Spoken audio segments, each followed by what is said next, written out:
नमस्कार दोस्तों, क्राइम तक में आप सबका स्वागत है। मैं हूं सुप्रतिम बैनर्जी। आज की कहानी बहुत दुखद है और दुखद होने के साथ साथ बहुत अजीबोगरीब है। मतलब ऐसी कहानी जिस पर यकीन करना भी शायद मुश्किल हो।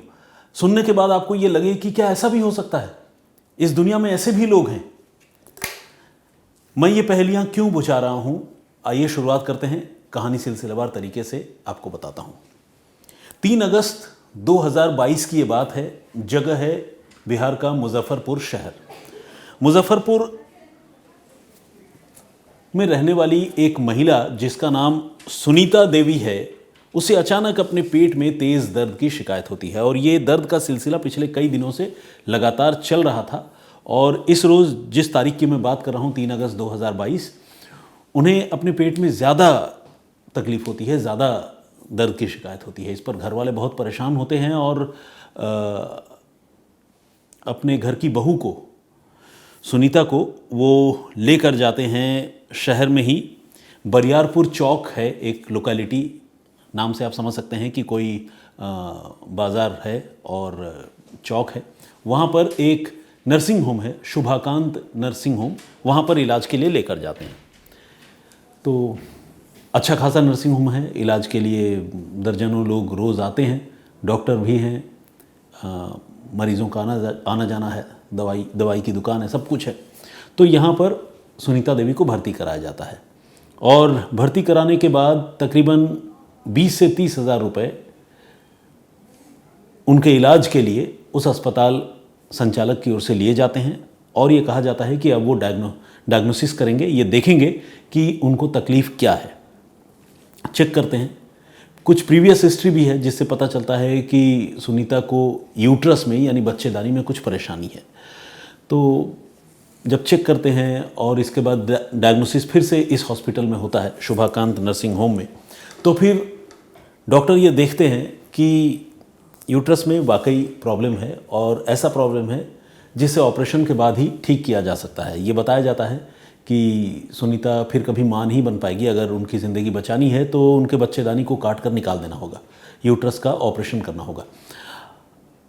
महिलाओं में इस तरह की बीमारियां अक्सर देखी पाई जाती हैं, तो ये मामला कुछ वैसा ही था। घर वाले राज़ी हो गए।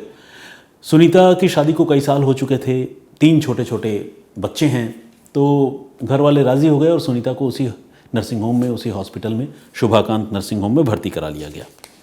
नर्सिंग होम के जो मुखिया हैं डॉक्टर पवन कुमार, उन्होंने कहा कि मैं खुद इस ऑपरेशन को करूंगा, आपको बिल्कुल घबराने की ज़रूरत नहीं है। अगर आप पटना में या किसी बड़े शहर में जाएंगे इस ऑपरेशन के लिए तो आपके लाखों रुपए खर्च होंगे, लेकिन मैं यही तकरीबन 30-40 हज़ार रुपये की बात हुई थी, कहा था कि हम इतने ही पैसे में इनका ऑपरेशन कर देंगे। घर वाले भी जो है आर्थिक रूप से बहुत संपन्न नहीं है, उनको लगा कि ठीक है, ये अच्छी डील है, ऑपरेशन यहाँ हो जाए, क्या बुरा है। भर्ती कर लिया गया सुनीता को। ऑपरेशन भी हुआ, लेकिन ऑपरेशन के बाद सुनीता की तबीयत ठीक होने की जगह लगातार बिगड़ती रही। पहले ऑपरेशन के बाद सुनीता को घर भी भेज दिया था डॉक्टरों ने, लेकिन घर जाने के बाद भी वो तकलीफ़, वो दर्द, वो ठीक नहीं हुई।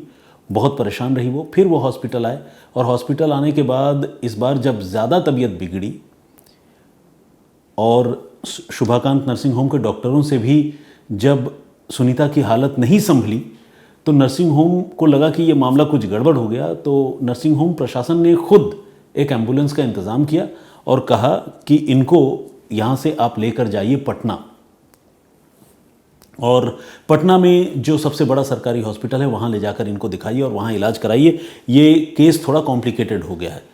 अब पटना में किसी तरह से इतनी मतलब फ्रिजाइल कंडीशन में इस पेशेंट को, सुनीता को, उसके घर के लोग उस एम्बुलेंस में लेकर गए मुजफ्फरपुर से पटना।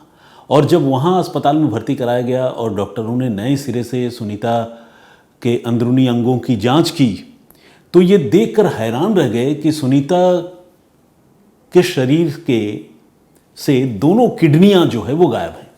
यह अपने आप में बड़ी अजीब बात थी। किसी इंसान के शरीर में 2 ही किडनियां होती हैं, ऐसा कहा जाता है, और ये सच भी है कि अगर किसी का एक किडनी ख़राब भी हो जाए तो इंसान अपनी बाकी की ज़िंदगी दूसरे किडनी के सहारे जो है वो निकाल लेता है। कई बार किडनी लोग डोनेट भी करते हैं अपने परिजनों को, ब्लड ग्रुप और तमाम चीज़ें देखकर, ऑर्गन डोनेशन का जो नियम कानून है उसके मुताबिक।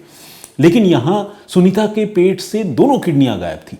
अब ये जब पटना के डॉक्टरों ने देखा तो वो हैरान रह गए। फिर उन्होंने सुनीता के घर वालों को ये बात बताई। सुनीता के घर वाले भी हैरान हुए कि भाई ये कैसे हुआ, ऑपरेशन तो बच्चेदानी का होना था, ये किडनियां कैसे गायब हो गई, कैसे निकाल ली गई। और जब जांच हुई तो ये भी पता चला कि किडनियां जो है ऐसा नहीं कि बहुत पहले से गायब हैं या कोई डिफॉर्म्ड हैं, ठीक से उस शरीर के उस अंग का विकास नहीं हुआ, ऐसा नहीं है, बल्कि उन किडनियों को काट कर निकाल दिया गया था। ये मेडिकल रिपोर्ट से पता चल रहा था। इस पर जो है घर वालों को जानकारी मिली और घर वाले हैरान हुए। वो फिर बहुत परेशान रहे। काफ़ी दिनों तक पटना में सुनीता का इलाज चलता रहा और ज़िंदगी बचाने के लिए सुनीता की डायलिसिस का सिलसिला शुरू किया गया। आपको पता है डायलिसिस जो है वो बहुत ज़्यादा जो मधुमेह का शिकार होते हैं, डायबिटीज़ का, जिनकी हालत काफ़ी ख़राब होती है, किडनी जो है उसका फंक्शन ठीक से नहीं होता है, तो उनको आर्टिफिशियली किडनी फंक्शन कराने के लिए डायलिसिस की प्रक्रिया से गुजारा जाता है। बहुत महंगी भी है ये प्रक्रिया और मुश्किल भी है। मरीज़ को अस्पताल में भर्ती होना पड़ता है। तो वहाँ पटना के हॉस्पिटल में शुरुआती कुछ दिनों तक उसकी डायलिसिस होती रही। फिर वहाँ से सुनीता देवी को वापस जो है उनके होम टाउन भेज दिया गया और वहाँ मुजफ्फरपुर में Shri Krishna memorial college and hospital है, SKCMH कहते हैं, वहाँ पर सुनीता देवी को फिर से भर्ती करा लिया गया। इसके बाद सुनीता देवी का इलाज चलता रहा। इस मामले की जांच जो है वो पुलिस के पास पहुंची, क्योंकि घर वालों ने रिपोर्ट लिखवाई और घर वालों ने रिपोर्ट लिखवाई उस शुभाकांत नर्सिंग होम के खिलाफ, उसके डॉक्टरों के खिलाफ। और जब पुलिस ने FIR लिखी और जांच शुरू की तो पता चला कि उस हॉस्पिटल का जो मुखिया है, संचालक है, जिसका नाम है डॉक्टर पवन कुमार, वो असल में कोई क्वालिफाइड MBBS, MS, MD ऐसा कुछ कोई डॉक्टर नहीं है, बल्कि वो एक क्वैक है जिसे झोला छाप डॉक्टर कहते हैं।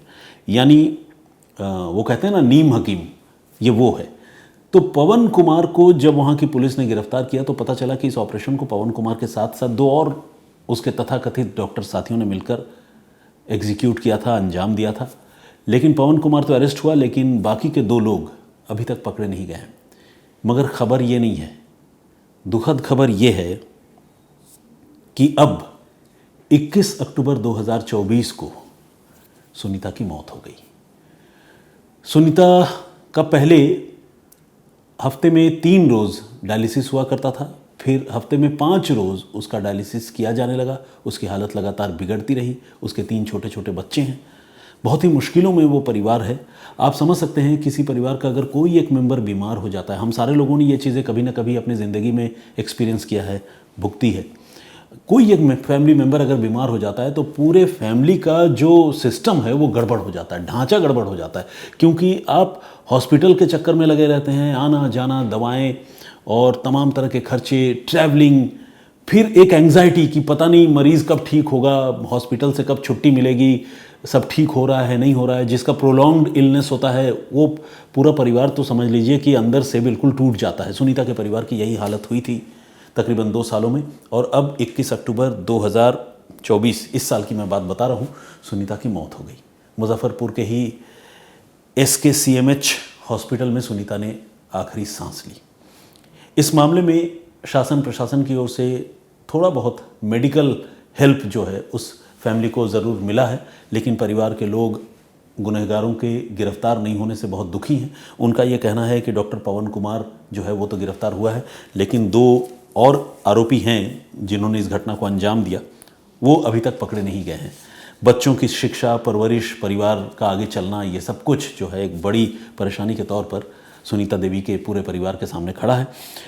ये जो पवन कुमार है, इसे जब पुलिस ने गिरफ्तार किया तो ऑब्वियसली पुलिस ने उससे पूछा भी कि भाई ये क्या माजरा है, तुमने कैसे दोनों किडनियाँ निकाल दी? तो उसने बड़ी मासूमियत से जवाब दिया कि हुजूर, मुझे तो पता नहीं था कि वो किडनी है, मुझे तो लगा कि वो जो है कोई ट्यूमर जैसी चीज़ है, वो साइज़ में गोल सा दिख रहा था, तो हमने वो दोनों ट्यूमर समझ के उसको काट कर फेंक दिया, निकाल दिया, डस्टबिन में डाल दिया। मुझे तो ये पता भी नहीं कि वो किडनियाँ हैं। अब देखिए, लोगों को शुरू में ये शक था कि शायद किडनियाँ निकाल कर कहीं बेच दी, ऑर्गन ट्रेड हुआ जिसे कहते हैं। लेकिन इस मामले में जब जांच हुई, शुरुआती जांच, तभी पता चला कि वो बेवकूफ़ी में, नासमझी में या कह लें कि ओवर स्मार्टनेस के चक्कर में, लोगों को धोखा देने के चक्कर में फर्जी डॉक्टर ने ट्यूमर समझकर किडनियों को निकाल कर फेंक दिया और एक हंसती खेलती ज़िंदगी बर्बाद कर दी, एक पूरे परिवार को तबाह कर दिया और सुनीता देवी की मौत हो गई। तो ये कहानी अपने आप में जितनी दुखद है, जितनी दर्दनाक है, उतनी ही अजीबोगरीब है। और सॉरी टू से, मेरा भी ताल्लुक़ कहीं ना कहीं बिहार से ही है। मेरा जन्म एकीकृत बिहार में हुआ था, अब तो झारखंड है। लेकिन इस तरह की अजीबोगरीब चीज़ें वाकई बिहार में ही अक्सर देखने सुनने को मिलती हैं। अभी कुछ रोज़ पहले एक और ख़बर आई थी जिसमें यूट्यूब देखकर एक इसी तरह के फर्जी डॉक्टर ने किसी का ऑपरेशन कर डाला था और उसकी भी तबीयत ख़राब हो गई थी। इस तरह के कई एक मामले बीच बीच में रह रहकर आते रहते हैं। तो ये अपने आप में बिहार की शासन प्रशासन और वहाँ का जो मेडिकल सिस्टम है उस पर भी अपने आप में एक बड़ा सवालिया निशान है। भोली भाली जनता जो है वो नेताओं को चुनकर तमाम बुलंदियों तक पहुंचाती है, लेकिन नेता ऊपर जाकर क्या काम करते हैं, ऊपर मतलब ऊंचे ओहदे पर पहुंचकर क्या काम करते हैं, ये केस स्टडीज़ उसकी बानगी है। बहुत ही दुखद। चलिए, और जैसा कि मैंने आप लोगों से कहा था, बल्कि आप लोगों ने मुझसे कहा था कि मैं आप लोगों के कमेंट्स और नाम फिर से पढ़ने का सिलसिला शुरू करूं, तो आज से फिर से उसकी शुरुआत कर रहा हूं। हालांकि थोड़ी वक्त को लेकर पाबंदी रहती है और कुछ डूज़ एंड डोंट्स क्राइम तक की ओर से फिक्स किए गए हैं, क्राइम तक टीम की ओर से, तो शायद बहुत ज़्यादा लोगों के नाम एक दिन में ना पढ़ पाऊँ, लेकिन मैं जल्दी से कुछ पढ़ता हूँ, कमेंट्स भी और नाम भी। आइए, रेखा भट्ट जी हैं, बहुत मतलब रेगुलर लिसनर हमारी हैं, उन्होंने जय हिंद जय भारत कहा है, thank you very much. Rajendra Pawar ji ने भी कहा है और उन्होंने कहा है कि 2000 रुपये काफ़ी होते हैं, उसमें हमारे यहाँ जो है मतलब अपने आप में एक बड़ा अमाउंट है, उनका ये कहना है। और उन्होंने ये कहा है कि शराब की एक बोतल के बदले जो है लोग कत्ल कर देते हैं, ऐसी घटनाएं भी उन्होंने देखी सुनी है। ये बात भी सही है, मैं ये बात मानता हूँ। बेसिकली जो प्रीवियस स्टोरी मैंने आप लोगों को सुनाई थी उसमें हमने बताया था कि किस तरह से एक कत्ल के लिए महज 2000 रुपये की सुपारी दी गई। अपने आप में बहुत हैरान करने वाली बात थी कि कोई किसी की जान कैसे ले सकता है, ये तो अपने आप में एक सवाल है ही।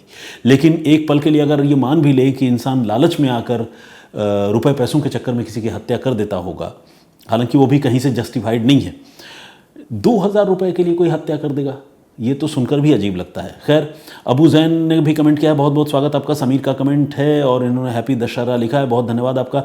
असलम खान साहब, इन्होंने चेतावनी दी है कि नागा ना किया करो, thank you very much. Sujoy Nandi ने भी कमेंट किया है, बहुत बहुत स्वागत आपका। और इन्होंने कहा है कि सर, मैं आपको बहुत दिनों से वीडियो देख रहा हूं, लेकिन मेरे जैसा अनलकी कोई नहीं है। मैंने जिस दिन कमेंट आपको भेजना शुरू किया, आप उस दिन से कमेंट पढ़ना बंद कर दिया, लेकिन कोई नहीं, love you sir, Sujoy Nandi. अरे दोस्त, ये क्या लकी और अनलकी वाली बात कर दी आपने। मतलब मेरे कमेंट पढ़ने नहीं पढ़ने से क्या होता है दोस्त, आप लोग इतना प्यार और मान देते हैं, ये मेरे लिए तो बहुत बड़ी बात है, मेरी खुशकिस्मती है, मेरे लिए ये लक वाली बात है। लेकिन मैं आप में से किसी का नाम ना पढ़ पाऊँ और आप अपने आप को अनलकी कहें, इसका कोई लॉजिक नहीं बनता, बिल्कुल भी नहीं। इंद्रजीत ने भी कमेंट किया है, बहुत बहुत स्वागत आपका। और उन्होंने वॉइस और स्टोरी टेलिंग की तारीफ़ की है, थैंक यू वेरी मच। सूरज धुपकर का कमेंट है, विजेंद्र सिंह जी का कमेंट है, दिव्या नेगी ने भी कमेंट किया है, स्वागत आपका। शुभम भारद्वाज जी का भी कमेंट है और सुमेरा राठौर ने भी कमेंट किया है, thank you very much all of you, बहुत धन्यवाद। मैं फिर हाजिर होऊंगा किसी और कहानी, किसी और स्टोरी के साथ, किसी सच्ची घटना के साथ जो शॉकिंग हो और जिसके इन्वेस्टिगेशन की बारीकियां जानना जो है वो बहुत ज़रूरी हो और चौंकाती भी हो। फिलहाल मुझे इजाज़त दीजिए, अपना बहुत ख्याल रखिए, सुरक्षित रहिए। जय हिंद, जय भारत।